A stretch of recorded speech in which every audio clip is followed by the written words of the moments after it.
Then David numbered the people who were with him and set over them commanders of thousands and commanders of hundreds. David sent the people out, 1/3 under the command of Joab, 1/3 under the command of Abishai the son of Zeruiah, Joab's brother, and 1/3 under the command of Ittai the Gittite. And the king said to the people, I myself will surely go out with you also. But the people said, You should not go out, for if we indeed flee, they will not care about us. Even if half of us die, they will not care about us. But you are worth 10,000 of us. Therefore now it is better that you be ready to help us from the city. Then the king said to them, Whatever seems best to you I will do. So the king stood beside the gate, and all the people went out by hundreds and thousands.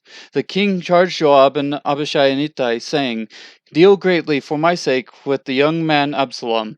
And all the people heard when the king charged all the commanders concerning Absalom. Then the people went out into the field against Israel, and the battle took place in the forest of Ephraim. The people of Israel were defeated there before the servants of David, and the slaughter there that day was great, 20,000 men. For the battle there was spread over the whole countryside, and the force devoured more people that day than the sword devoured.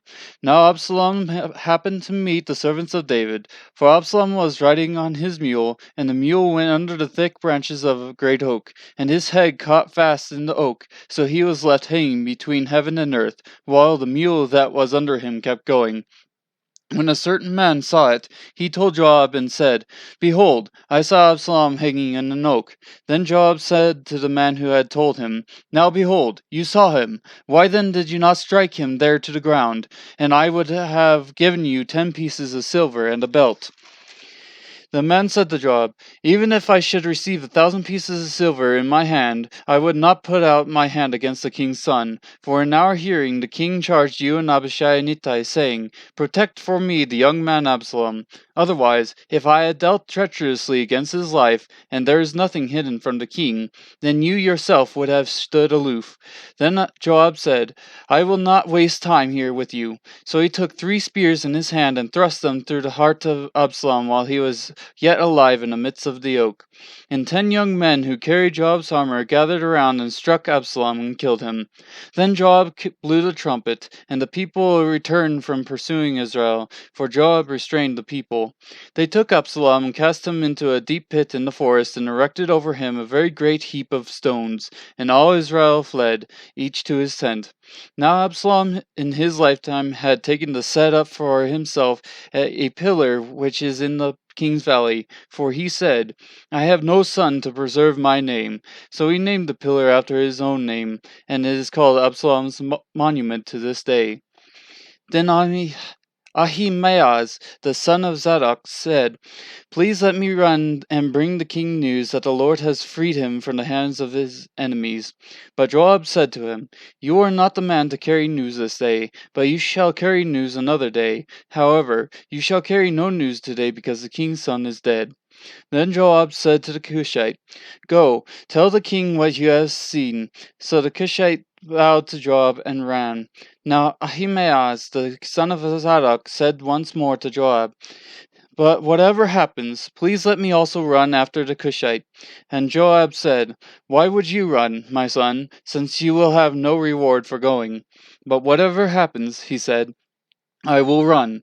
So he said to him, Run. Then Ahimaaz ran by way of the plain and passed up the Cushite.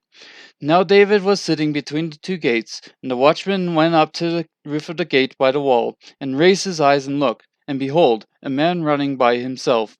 The watchman called and told the king, and the king said, If he is by himself there is good news in his mouth. And he came nearer and nearer.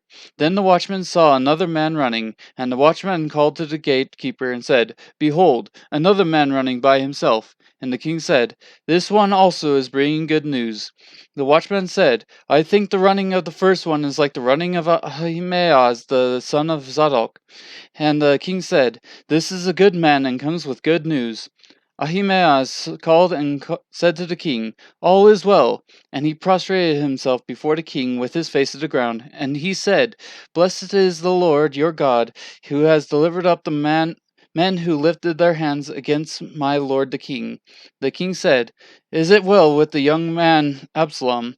And Ahimaaz answered, When Joab sent the king's servant and your servant, I saw a great tumult, but I did not know what it was.